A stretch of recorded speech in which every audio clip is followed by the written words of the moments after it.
Hey everybody, welcome to this week's episode of Life Matters TV. I missed my cue again. David was giving me all these background cues of when to start, and I blew it. But anyhow, welcome to this week's show. What are we at? Episode 48. Having a great time. We're almost coming up to our 1-year anniversary. We're going to have some special stuff for you then. But today, we're going to talk about an awesome topic, the topic of awareness. And this term, one of the first kind of terms that came to me I use as a truth lighter is kind of be aware. So this is right in line with kind of where we start things, and actually we're going to have a great conversation today about awareness. Before we do, I'm going to turn it over to my partner, David. David, welcome, and why don't you give us a little more detail of what's going on today and introduce our special guest. Hey, good morning, Tommy. Thank you for the introduction. First off, I just want to remind people that we are on lifematterstv.com. That's life-matters-tv.com.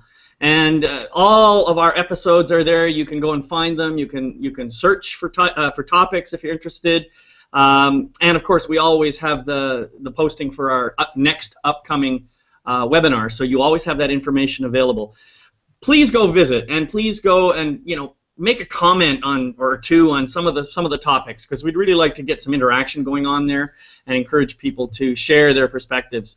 I mean, that's what we're really doing here, is we're trying to raise awareness. That's what our whole purpose is all about, is raising awareness and improving our lives and talking about things that really matter to make a powerful life.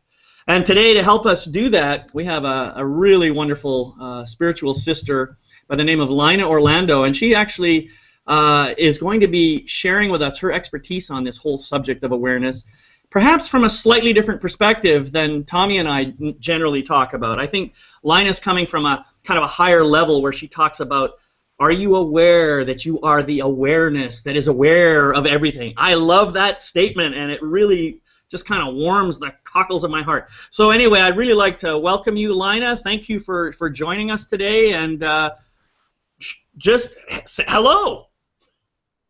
Well, hello. This is really exciting, and that is my all-time favorite topic, awareness. So it's going to be a lot of fun. I have a feeling we're going to have a lot of fun here today. Well, okay. So why is it your favorite topic? How did you get involved in it and become so entrenched in this to the point where you're actually teaching it to so many people? How did that happen? Well, it all started back in 2002, 2003. I can't remember now. I'm not aware of when it started. But anyway, my mother passed away. And when she passed away, I entered the deepest, darkest space I'd ever been in my life. That was the first time that, although I had experienced a lot of deaths before that, grandparents, my father, aunts, uncles, and things like that, it wasn't until she died that I came to really experience the pain, the loss of death. And after 2 years of grieving her loss, what I became present to is that I wasn't grieving the loss of her as much as I was grieving the loss of me. And I began to realize that if I were to die at that age that I was, 41, I would have died with just, my whole life had become about people pleasing, about taking care of the kids, about taking care of the clients, about taking care of the house, taking care of the dog, taking care of the neighbors, taking care of the tennis team. And my life was all about what I'm doing for everybody else so that I get to feel important, so that I get to be somebody. So that sent me in a journey to discover, who the heck am I? And it all began with little nudges that were causing me to question what I believed. Is this belief really true? Is it true that nobody cares about you? Is it true that you're depressed? Is it true that you don't have anything to offer? And just going into those questions, I began to, the feeling is that I was popping out of limitations. I was expanding into more possibilities.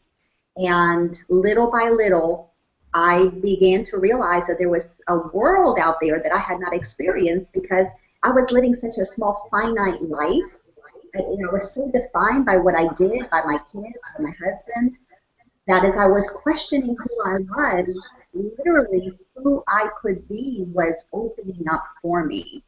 And Wow. it was always back to awareness. I was becoming more aware, more aware. And then back in, I think, 2005, I was inspired to write a workshop, and the title of the workshop was The Power of Awareness. And as I was writing that, I knew this is what I'm here to do. I'm here to help people become more aware as I was being guided to become aware. And the awareness doesn't stop for me, it just keeps expanding. Yeah. Yeah, that's an amazing story, and I certainly resonate with it. I had a lot of the similar things in my life too. And Tommy, I think you had some of that same sort of thing going on in your life, right? I think we all do. I mean, there might be some kids these days that are just born aware and they hang on to it. But most of us go through life and we get piled upon and laid upon and buried underneath stuff. And then when we start to come clear and we start to like poke holes in it and we start to kind of see, like Laina was saying about becoming, realizing who I am a little bit and questioning it, and we start to be realizing that there's much more to us than we've been maybe led to believe or taught. Right. And that awakening that we all talk about is a wonderful process. It's a scary process, and it's also sometimes a very confusing process. And that's Laina, while you probably developed a workshop of sorts to kind of help people, I would assume, through that process too, right? Absolutely. And it's become, the further out I expand my awareness, because we're expanding out into truth. We are becoming less confined, less defined, and we're expanding to be the all that isness. And in the process of expanding, Tommy, you're absolutely right. It's exciting, but it's very confusing, especially when you come to the place of questioning who you thought you were and who you think that you can possibly become. But for me, the process has become very simple. There are 6 phases that we all go through from conception to enlightenment, and all of my teachings are in understanding those phases, and that, although it clarifies things and it takes the confusion away, as we're going through the process in our own mind, there's a lot of confusion because we're unraveling our limitation, and most of us don't know what the expanded self that we can be, what that looks like. I mean, so it's an interesting process, but it's exhilarating once you get to the place that you realize this is a fun ride.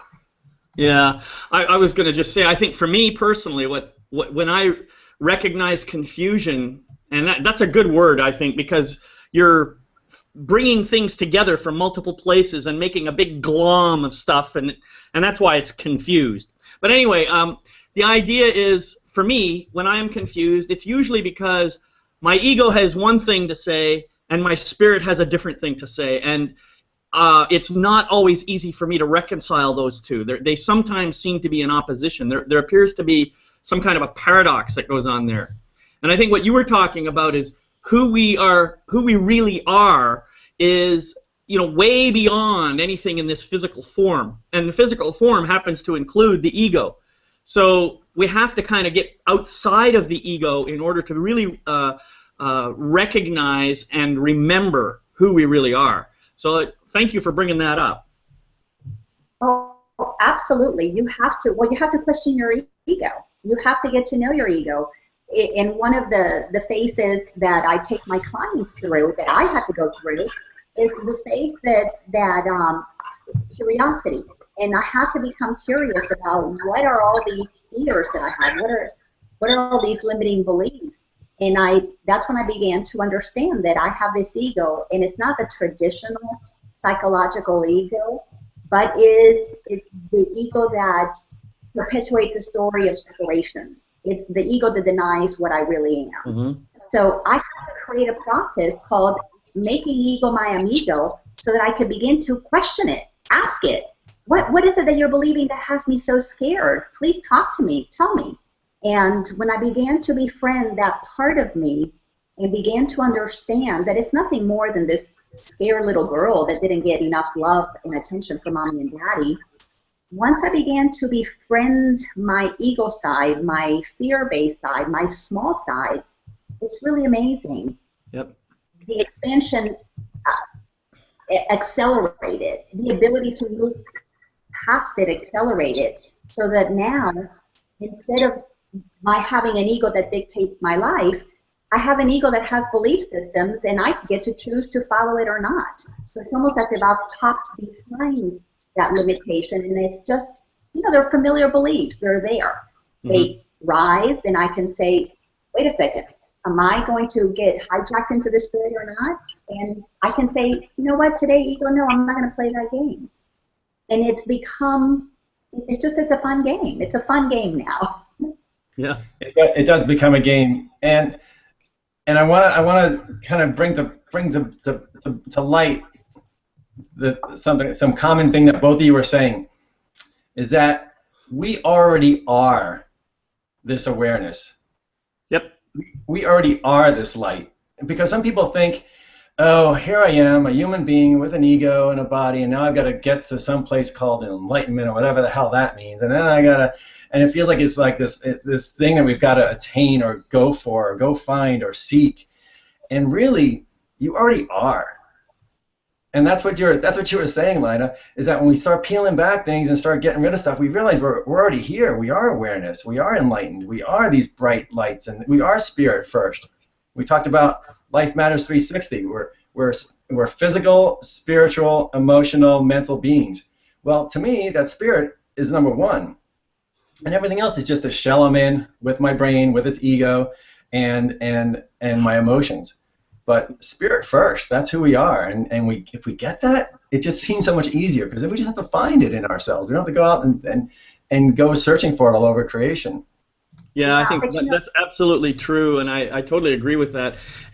And at the same time, we are still having this worldly experience, and we do run into blocks because of things that go on in our lives and stuff like that. And this is why there are people like the three of us right now here to help others remember the real truth of who they are. Because even I can't speak for you guys. I know you're already way more enlightened than I am. But speaking only for myself, I know that I know that I sometimes need a mirror out there to remind me, because I do get caught up in my ego. I know that I do, and I believe everybody does. But it's degrees, of course. Some people are more caught up in their ego than others, and it's really just a case of helping people to recognize that and reconnect to the truth of who they really are. The truth is always there. It's just that we sometimes forget. Yeah, exactly. And the process is very simple. As Tommy was saying, we are already the awareness. And when I began to see this as this amazing game of divine hide and seek, the essence that I am, the all that isness that I am, because I can, because in my infinite capabilities, in my infinite creativity, I'm deciding to experience what would it be like to not be what I am. And down into the rabbit hole we go, and we create this experience of being this separate human being. And one of the things that I love is when I began to study A Course in Miracles about 2.5 years ago, I began to realize this entire concept of that this is an illusion. I had heard that term before that. Obviously, on the spiritual journey, we've all read hundreds of books and attended hundreds of workshops or hundreds of lectures. I kept hearing about this illusion. But it wasn't until the Course in Miracles that things began to really click for me. And I began to realize that, and now this is my interpretation, and this works for me. If there is one God, there is one mind, there can't possibly be anything outside of it. And if this mind is nothing but the energy of love, the pure energy of love, it is formless. So where the heck am I? Well, I am in the mind of God. I am inside the mind of that which creates everything. And when I began to realize that I am safely tucked inside the mind of God, clearly the illusion is that I'm a human being, that I'm physical matter, and beginning to accept that I'm being dreamt by God. I began to play with the dream. I began to realize that I'm playing with this stuff. So the physicality has taken not only a back seat, but it's just a toy. It's just a fun thing to play with. And the awareness that is aware of everything is the eyes, the vision that I get to look at life through, that is only limited by the perception, perspective that I have based on my life experience. So as I came in to play the role of Laina, the character of Laina in this life experience, I'm limited only by what Laina knows. And I began to live my life based on only what Laina knew. So being able to question what I knew and expanding to more and more and more, it's fascinating how the body becomes so secondary. Now, you're right. People, David, you were saying earlier, people get caught up and they get scared. We all do.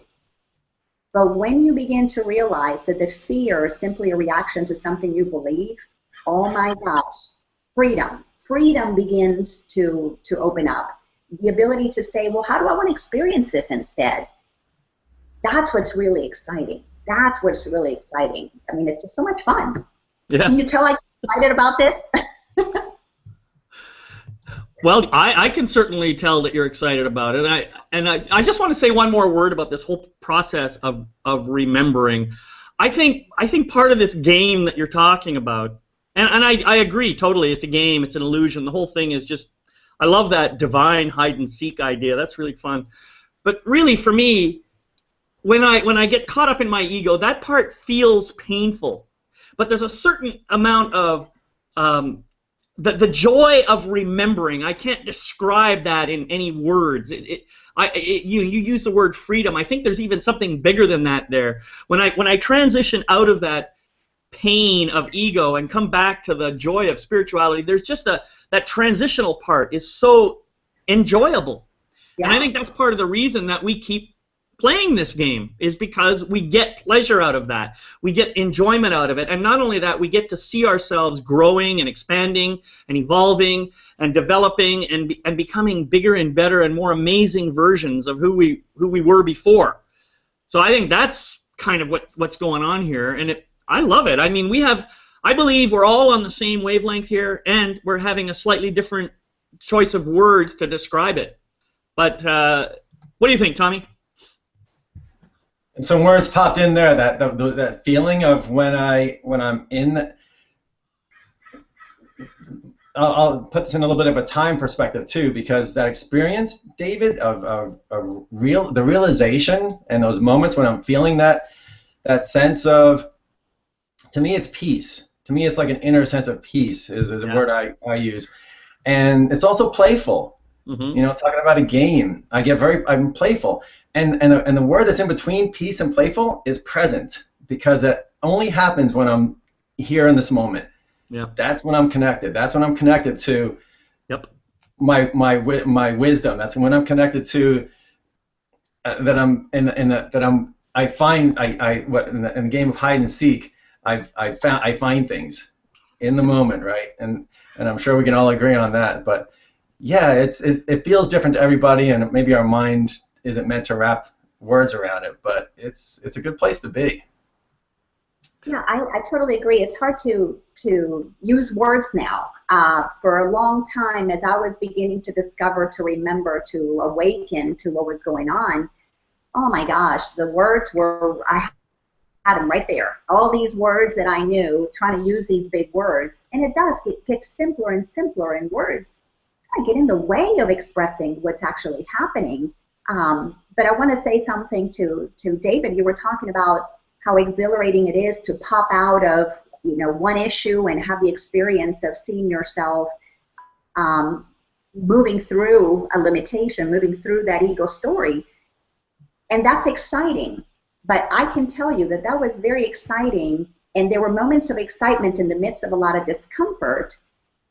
But what if you can stay in a space of excitement and you don't lose the fun of popping out of the illusion? Now you're popping back into the illusion. Now you're playing with it, not popping out of it to get relief, but popping into it to play with it, to actually just have fun with it. Mm-hmm. It's a whole different twist to it. It's a lot of fun when you when you experience the freedom of being outside of it and formless, and now you're jumping in. To me, this is what Jesus was talking about, being in the world but not of it, where you can come in and you know you don't have to believe the stuff. You don't have to believe the rules. I mean, a very simple example is I'm helping one of my sons through paying some medical bills and dealing with collectors and things like that. And he is in the illusion, very scared of these collectors. And I'm going, okay, I'm popping into your dream. I'm popping into your illusion. Let's be kind to these collectors. Let's have fun with them. Let's explain to them what happened. Let's see if we can bring a little love to this. They probably have never had somebody that they were trying to collect from that's going to be as loving and kind and gentle, because I know they're in the illusion. I know they're believing that they're really collecting money, but I know that they're just playing a role of bill collector in this life experience. So it's really fascinating. I'm popping in more than I'm popping out now. So just throwing that out there as something to consider. Well, that's a great perspective, and it's kind of like the glass half empty versus the glass half full kind of approach. Which reminds me of a joke. I just have to share this joke. I heard it on NPR where I think it was one of the interviewers was interviewing this Russian guy, and he was talking about the glass half empty, glass half full, the optimism versus the pessimism. And he said, we have a joke in Russia where the pessimist says, oh my God, it can't get any worse. And then the optimist says, oh no, you're wrong, it can get worse. I thought that was kind of a funny joke, but I thought I'd share that. See, that is playing with the illusion, and I really like that. It's just twisting the things around, having fun with words, and just playing with the illusion.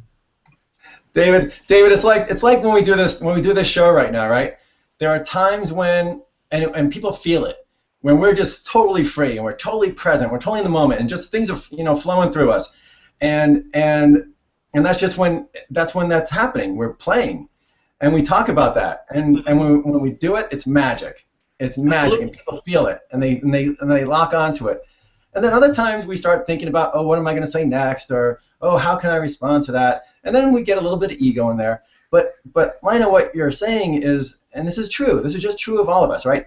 If we're this spirit, if we're this light, if we're this source, if we're awareness, whatever you want to call it, at our core, the more we do the work and the more we peel back the layers of the ego and the identity and all this other stuff, then the freer and freer we walk in the world. So we're playing in it more and more. We're playing in it more frequently. Sometimes we still have our dark moments. Sometimes we still have our ego head. Sometimes, we still have our drama. We have our worry. We have our fears. But those become less and less. Guaranteed. Keep at it. Keep working. And that's what we talk about at Life Matters TV. Go back and watch some episodes if you're stuck on something. But you'll find you start to find yourself that you're more, now you're 50% walking free. Now you're 51% walking free, right? It's just a progress, and you're just on your path to doing it. And eventually, I'm not there yet, but eventually you're walking free 100% of the time. I hope that's what I'm shooting for. Yeah, that's what I'm shooting for. But I'm operating. I'll be aware in the moment that I'm walking free. But there is a decision that is what's happening, and I use the same delineation, if you will, about that 38%, 20, 45, whatever. Something happens at 51%. When you experience that 51%, when you experience more freedom than you do bondage, the process accelerates. There's something that's super, super exciting that allows you to keep moving and expanding. But you were saying that it does get to be a lot more fun when you realize that you are this infinite awareness that is having the experience of becoming a point, just a one focus point.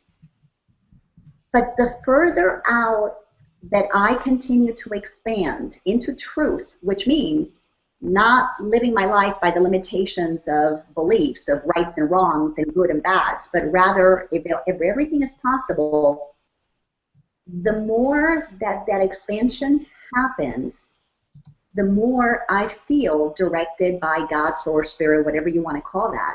So it's not so much that my ego mind has to tell me what to do, because now anything is possible. there is a direct guidance that is coming. You know, it's a eat this, go do that, talk to this person, say yes to this, say no to that. That is so effortless and easy. And in the trust of that voice, in the trust of that guidance, like the path of least resistance opens up. Things just happen. It really is magical. It's impossible to describe it in accuracy because it's not something that we're used to understanding, because we've all been conditioned to believe that we have to make things happen. We got to work really hard for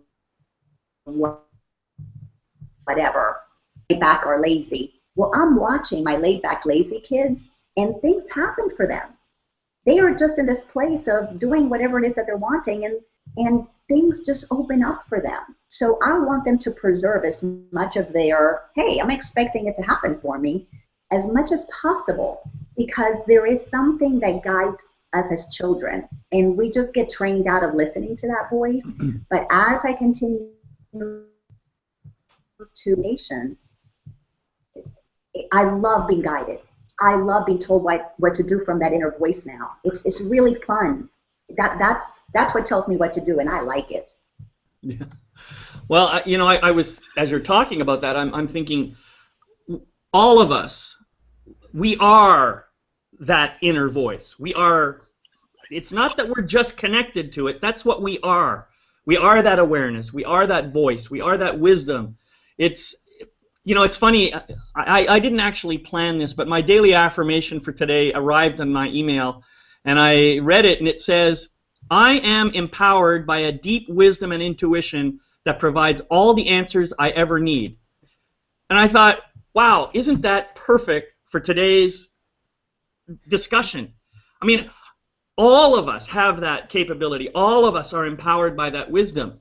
And all we have to do is pause and listen. And pausing and listening means, by the way, being fully present, being right here, right now. As Tommy and I talk about this all the time. I have to feel rather than think. I have to be present rather than worrying about the past or the future. And when I'm in that place of presence, that's when I can hear that voice. That's when I can attune myself into that wisdom. And I think it's from that place of presence where true joy actually comes from. So, yeah, I'm just totally resonating and bouncing around, as you can see, getting all excited about this. So, I want to just tie a little something together here too, David. That your quote this morning ties in exactly with what we're talking about. That's what Laina's talking about to me when she said, "Answers just come." Yeah. People talk, "Oh, I'm having lots of coincidences in my life these days." Well, that's what this is. When your mind starts quieting down and starts getting out of the way, you start not only hearing the inner voice, but you start getting answers from outside too. It comes from all over. You start hearing it, since Jesus quotes are coming up occasionally, he said in some of his more obscure texts, let those with ears hear. Yep. Because the answers are out there. The help we need is out there. We just have to ask the questions and get the answers. And I want to go back to the 50% thing, because Laina, that just is brilliant. The 50% thing is that when I can quiet my brain enough and I get it to about 50% of making too much noise that I can't hear myself think, and I get that my brain quieted down to maybe 49%, guess what? The tables just turned, and now I can hear myself more than I can hear my ego chattering. And that's the tipping point. That you're exactly right, and it goes fast from there. I think what we're talking about here is something a little different. I want to put another slightly different spin on it. First off, I think we're all 100% aware, 100% enlightened, 100% perfect. That's what I believe. And that the 50% and the 30% that you're talking about is really some of the noise that comes in and makes it a little harder to stay connected, or in an intellectual sense, I guess, to the truth of the 100%. So it's really a question of quieting the noise, taking that noise and filtering it out and coming back to presence. Presence, awareness can't exist outside of presence, I don't believe. Because otherwise, if I'm not in the present, then I'm either in the past or in the future, and I'm thinking about other things that have happened or things that might happen. I'm not right here, right now. So awareness and presence are very, very tightly coupled. And we have to be aware of that. Geez, did I just say that? Okay. But anyway, Laina, I think you were going to share a little bit of an exercise that people could do to kind of help to strengthen and raise their awareness even more. Yes, I like to do that, but let me just throw this one little thing. So we keep talking about the ego and the noise. What is that noise? To me, that was the most important thing for me to figure out. What was this noise? And the noise, if I had to sum it up as to what is it, I would say it's called limitation. So the exercise that I would share with people to be able to expand your awareness is look at anything that's going on in your life and then question, what is limiting my ability to experience that? And then think about somebody else who's doing the same thing, but from a more expanded perspective. So for example, if you're looking at something at work, this is the issue that I have. Your perspective is very limited. What is my boss thinking about this? Now all of a sudden you expand your awareness of the same thing. You're less limited. What would the head of the company think about this? Now you've expanded a little further. What would Bill Gates think about this company? Then you go further out. What would Gandhi think about this? Then you expand yourself beyond the limitations. Then go to the place of what would Jesus do? And now you begin to expand the limitations. That's what when we're talking about percentages, and I don't know, Tommy, this is what you're thinking, but this is what it is for me, is how much of what I am I going to allow myself to experience? And it's only the beliefs that tell me that it has to be this way that confine me. And all of my fears come from limiting myself so much that I can't really hear my aliveness. That's really what fear is. I'm afraid that I'm dying over here. Yeah. But if you begin to question and expand your perspective, just go to somebody that you trust that might be just a little bit more expanded than you. And then just keep that exercise going. Keep going until you come to the presence, to the awareness, the God, the source, or whatever you want to call it. What does it think? What would it say about this? And I'm going to give you a hint. It's not saying anything. It doesn't care. It's not paying attention to that. It's not limited. It's concerned with accepting everything that is possible. It has no limitations. It doesn't confine a damn thing. It is all about pure freedom to be and express. So that's my story, and I'm sticking to it. Love it, Laina. Love it, Laina. Thank you so much. Yeah, we need to wrap it up. We're running late, but the whole thing of like you doing this with your fingers, it's get out the lip. This is a box. These are limitations. We need to break out of it and expand. And I'm going to plug myself. Monday night, I'm starting a program that I teach called the Chatter Relaxer, and it's just exactly that. It's to break out of that box, to reduce the chatter in our head, to get over these limitations. Send me an email at chatterrelaxer@gmail.com, and if you want to join or hear more about it. David, let's wrap this one up and talk about next week. Sure. I wanted to first off, I want to thank you, Laina, for being here. Your wisdom and your magnificence are just amazing as always, and it's always a pleasure for me to share space with you. And even though I think that we are very aligned in our thinking, I think we just have different ways of expressing it, which I think is a cool thing. Because that way people can hear two different presentations and maybe resonate with one more than the other, or maybe both of them together really help to strengthen it. I think it's amazing.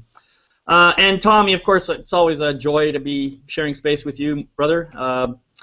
Next week, folks, we're going to take this subject a little bit deeper. By the way, next week is my birthday, so I get to decide the topic. And the topic is going to be, who's running the asylum? Or something along that line. When the inmates get to run the asylum, that's when things really start to take a nosedive. So we're going to be bringing that topic to light, and we're going to have fun with it next week. So join us then. Have a great week. I love you all. Take care. Laina, thanks so much. Say goodbye. Love you. Thank you for this.